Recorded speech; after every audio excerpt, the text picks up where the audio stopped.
What's up, YouTube? It's your boy Rex Righteous, and I'm back with another Flashpoint. Alright, so I'm going to be talking about the fight, Amir Khan, Terence Crawford, what happened from first round to sixth round. I'm also going to be breaking down what future does Terence Crawford have from here on out, and maybe even something when it comes to Amir Khan. I tried making a video like this earlier today. I tried uploading it much earlier in the morning yesterday, or early this morning I should say, and the audio wasn't that great, so I'm trying to keep you guys watching my videos. So you know I'm trying a different mic this time. I think it's a little bit louder, it's a little bit more clear, and a little bit more condensed, so hopefully this should solve the issues. But I want to give a shout out to everybody that's been watching, and please bear with me. I'm still trying to build a great platform slash community for us, so we can be able to chat, talk, converse, and be able to give our opinions on the fight. So that's what's important to me. As you guys know, this is still not full time, but I'm gonna always try. So that's my promise. So to be consistent is something that's a big deal for me. But anyway, this is basically a screen recording. I'm trying to break down the fight with you guys. I'm also going to be talking about some things when it comes to Terence Crawford and his future, and who's on the ranking systems and who's not, and whatever. Obviously you guys can do this with some websites. You can check this out yourself, but we're going to do this together, and we're going to converse together, and we're going to chat, like, comment, all that in the bottom of the video, so like that we can all have ideas on what can happen here. So maybe we can make something happen. But also, if you guys don't know, Bob Arum also said to the media that he is willing to give 50-50 with Al Heyman to make the fight between him and Errol Spence Jr. That's just a side note. I want you guys to know that.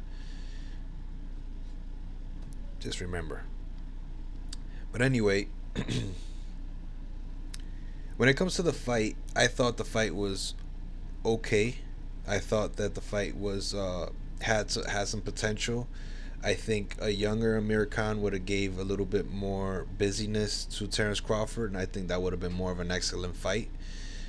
Being that the fight was $70, I kind of feel bad for the people that paid. Also, shout out to all the UK fans, all the Khan fans.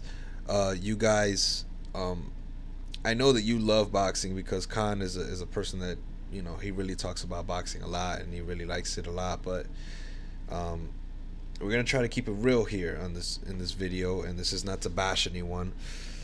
I like Khan, but I feel that he gains confidence from his left hand more. That's my opinion, is that his confidence comes from his left hand. He doesn't have pop, so his options with Terence Crawford is kind of slim in my opinion. He has movement. I don't see too much heavy movement. I see more movement from Crawford. I see more balance from Crawford, and we all know that Crawford has pop in certain positions. So if he knows where you're at and he starts to figure you out, man, it's gonna be a long night. And Crawford definitely found his sweet spots with Khan, and it got a little overwhelming for Khan, I would assume. And also, I also think that Khan could have continued. He didn't show too much of being overwhelmed when it comes to his facial reaction and his emotion in his face and his eyes and whatnot. But being that the result ended the way it ended, I would assume that he was overwhelmed. Now, to go back to what I was saying about Terence Crawford and his skill set, Terence Crawford did a great job. I think him being the more active fighter helped him. I I think the fact that he's fought different types of fighters is making him gain uh, confidence. But Khan, he doesn't have a foundation on what fighter he wants to become as he gets older. You have to find things that work for you. You know, you can't always fight the same. You know, and that whole swimmer style punching is not always going to work. You know, if you throw that left hand and it doesn't land, you try to swing the right and then swing the left like you're swimming and doing, you know, swimming like you're going forward and stuff. Like that's how you're throwing your hands, like you're swimming and stuff. That's not going to work because you're going to get rocked. And I saw him try it and I was like, oh man, because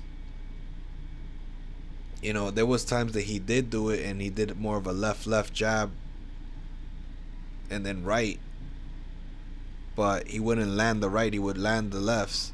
And then he started to throw the left right left, and Crawford was reading that, and he basically did everything he could to like neutralize Khan, and he did. It was simple. He did it with no problem. You know what I'm saying? So we have to pay attention to that. If those are the things that are the biggest problem in the fight, then it's always gonna be a thing where Khan's always gonna lose, because there's nothing for him to stand on. He has nothing to work off of, you know, combinations and whatnot. The balance, two different guys, you know. Like I said, no head movement. Khan not really good on the back foot. Not well, I shouldn't say not really good, but he wasn't as good as Terence Crawford. You know, which is elite and which is someone that's more active, and those are just facts. So, did I agree with the stoppage? Obviously, I'm gonna agree with someone needing to stop if they need to stop. We don't want them to get injured, but you know, the way that he ended his fight was more of a way like, you know, I can't take this, because I was listening to the whole things that were being said to the corner, and it seemed like he didn't want anymore. Now, there's a story about how Virgil Hunter stopped it, and they spoke, and in the press conference, Terence Crawford was saying that how he looked over in Khan's corner, and Khan was shaking his head, and Virgil Hunter was asking him questions, talking to him, and they were trying to find a way on how they could finish the fight. I guess they were trying to figure out if they were gonna quit or if something was gonna happen or whatever. Obviously, there's gonna be some problems from the past that, you know, are still in the back of their psyche with the whole Canelo stuff and him and Khan, you know, being knocked down but still winning fights and stuff. Those are scary things for the trainer. I get that, but this is a low blow. There are people that might agree with me. They might have played other sports. I mean, I think it takes a lot for you to be hurt in that area, unless, you know, it's a little bit more direct, or, you know, because it seemed to me in the picture that it wasn't direct. I used to play baseball. I used to be a catcher, pitcher, shortstop, left field, right field. But from what I understand, being a catcher, you had to mandatorily wear a cup. Those things work, in my opinion. And the one that's made for boxers are really well made. They look really efficient. So I don't believe the whole story. You know, he didn't take it the full 5 minutes. There's a video of him talking about he needed 5 minutes. The ref didn't give him 5 minutes, and then he also said the journalist asked him, "Well, why didn't you take the full 5 minutes?" He's like, "I didn't know." So, you know, it's very confusing. You know, check that out. It's on my Twitter, RafLegend193. If you don't understand what I'm saying, but yeah, that was kind of weird. You know, the ending was weird. I don't think Khan should fight anymore at the 147 division. I think he should end at 140. And I'm not trying to be too aggressive towards Khan's fans or too mean towards Khan himself, because I don't like to say to someone that they shouldn't go and make their money however they can. You know what I'm saying? Obviously, I'm gonna be against something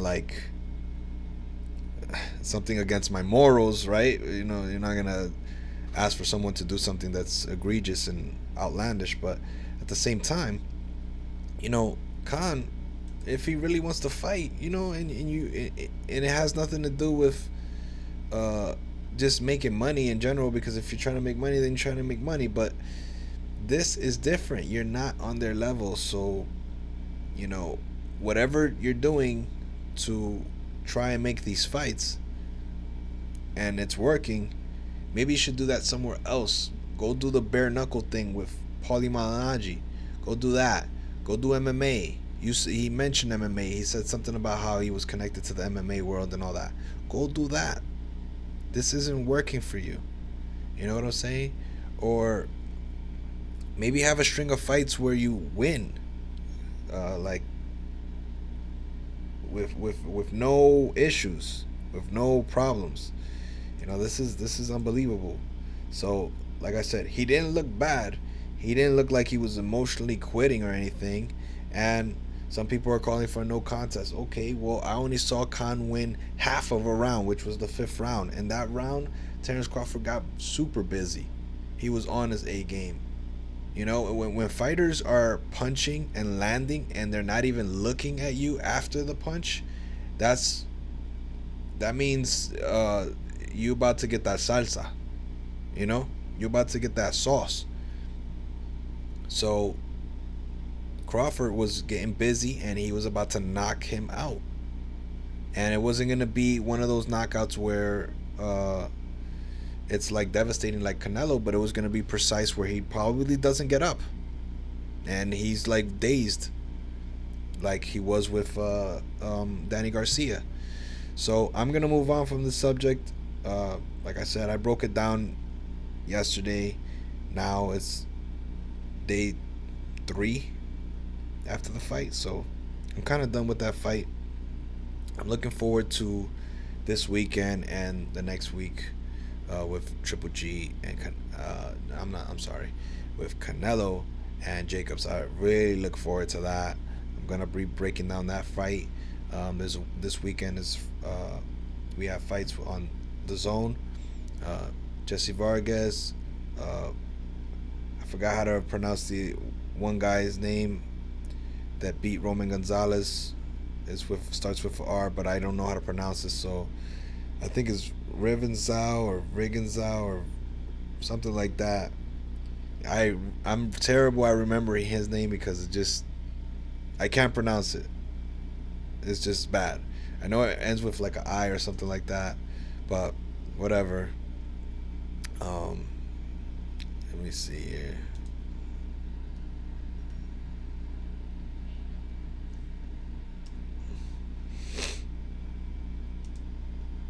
Just so I can remember his name, man. I'm gonna get off this really quick. I just wanted to remember his name.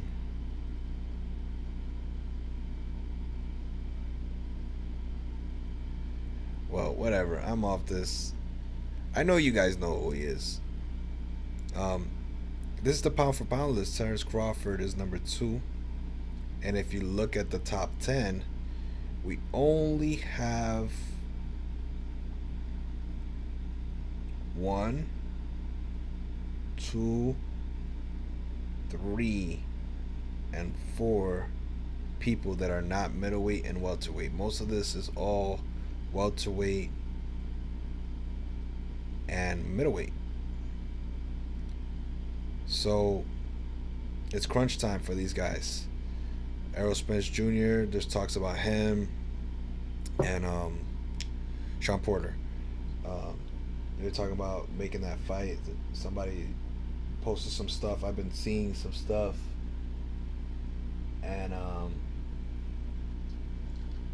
they're talking about making it in Vegas. Then we also have Keith Thurman and Manny Pacquiao. So that's in the talks as well.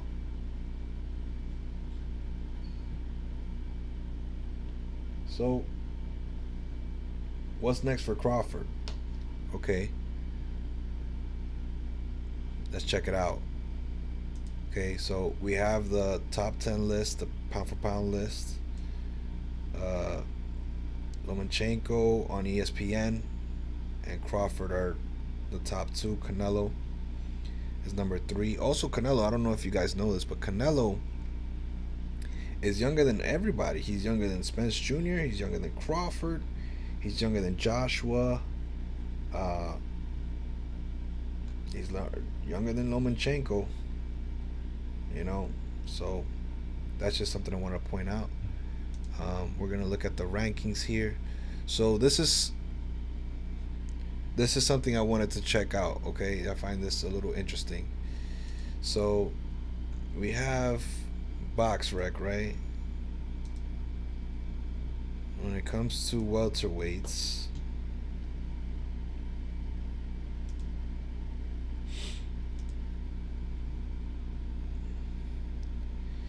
we have this guy right here, Kudratilo. So now with Kudratilo, I only see him number one on the IBF rankings. He is here, number 4 on WBC. He's nowhere. Oh, I'm sorry. He's number 11 in WBO. And I don't think he's on the WBA rankings. But he's still number 8 in the top 10 welterweights. So he could be someone that could be looked at. Because obviously, if Crawford fought him, he would eliminate Earl Spence Jr.'s number 1 contender, which would be awesome because his number 2 is vacant, and I don't know if Berto is active like that right now. So, you know, if it's not Kudratilo, it's looking a little weak, in my opinion. So the guy that I can't pronounce his name is up here, though. He's number 1 for Terence Crawford. He's number 8 on the IBF rankings. He's number 6 WBC, and he's also number 4 for WBA. So that means that when it comes to all of the titles, he's top 10. I don't know why he's not top 10 in here. In BoxRec, he's number 14 for the top welterweights, but he's not in all the titles. So he's 30, got an 81% KO ratio, top 10 in all of the title rankings. So that's someone that Terence might look at. I don't know what his promotional deal looks like right now, but I find that pretty interesting. And then we have Jesse Vargas. So Jesse Vargas is fighting on Friday. I've interviewed him in the past. Nice guy. He's top 3 in the WBO section, but he's also number 2 for WBC and number 2 for WBA. And in BoxRec, he's number 11. So that would help Terence Crawford with a potential fight later on in the year, and that could keep him busy. That would check off his mandatories and whatnot. Maybe, I'm not sure. Obviously, this guy is Mando, but still, it would still count as a WBO defense for his title. So I think that he's probably either gonna go this route or the Kudratilo route, which from what I understand, these two guys are probably like French, have a French following. I've heard that Jesse Vargas was about to match up with Kudratilo, and Eddie Hearn kind of was like, no, we're gonna go a different route. So Um, Obviously, with Terence Crawford taking on fights, he might need a fight that's in the West Coast, like a fight like with Jesse Vargas. That might be a good look for him. But ultimately, the plan is to get the Errol Spence Jr. fight, and let's see what happens. See, if Sean Porter and Errol Spence Jr. fight, and one of these guys collect a belt, or there's a rematch, or blah blah blah with Al Heyman, then that's not gonna work for him. That's not gonna work for Terence Crawford. He's gonna have to continue to stay busy. So Terence Crawford's gonna have to have his own schedule, and then he's gonna have to work his way in with these two guys. But I truly believe that I think Terence Crawford's gonna fight Spence Jr. next year. I don't know how. I don't know how, because this right here is interesting as well. The Manny Pacquiao sweepstakes is always available, and as you know, since there's no Floyd Mayweather, there's no one to really mess up the scenery when it comes to the welterweight division. So, and all those guys are Al Heyman now, so they might leave Terence Crawford out there to swim by himself. But I would hope that they don't continue to stall on us, because Crawford is definitely 1 and 2 in my opinion in the welterweight division. I think Spence Jr. has the most potential in the welterweight division, but he has to fight Crawford. He has to, because to me, losses is not a big deal. I don't think that way. But if Spence Jr. can, fight someone like Crawford and show some potential, then it's possible that he might have the most potential. But he has to show that. And until then, I'm thinking it's Crawford and Pacquiao. To me, those are the two best. Thurman still has to prove himself versus Pacquiao. That would be an awesome fight. I would definitely want to see that. But that's all I have right now. I've always liked Danny Garcia. I don't care that he has losses. I like his record, how it is. I think he needs to prove himself as well. And if he can fight Sean Porter again, that would be awesome. And see if he can tie that series with him. But yeah, Danny needs to get in there as well. I don't know how that's gonna happen, because it's already seeming to be confusing. But he's number 1 in the WBC ranking, so let's see what happens. I want to hear what you guys have to say. I want to give a shout out to everybody in the boxing community. If I forgot your name, I'm sorry. But all the people I converse with on Twitter, Facebook, YouTube, Instagram, RafLegend193, Black Santa 193. If I converse with you guys, I want to tell you from my voice, I appreciate your time. I appreciate conversing with you guys. You guys are all really smart and intelligent, and you know your stuff. You school me all the time, and I love it, because boxing is a school of hard knocks, and I love being a part of it. So I just want to give a shout out to all you guys, everybody in the YTBC, all the guys that upload boxing reviews, post-fight reviews, doing the breakdowns and all that. I appreciate all of you guys, and I hope to continue to make videos for you guys. So until next time, let's try to keep boxing alive, and let me know if this audio works, if this new mic works, so like that I can continue to use it and upgrade from there on out. If you guys like it, let me know, comment, support. Alright, take care guys, peace out. So it's burning me lips, a shepherd to the sheep, a paternity test. We show that I'm your father, boy, learn some respect. You feel that? That's my foot on your motherfucking chest. I swear I wrote the book on how to come for your neck. Pull your card, your numbers up, crumble your deck. What's a lion to a dinosaur? Call me Righteous Rex.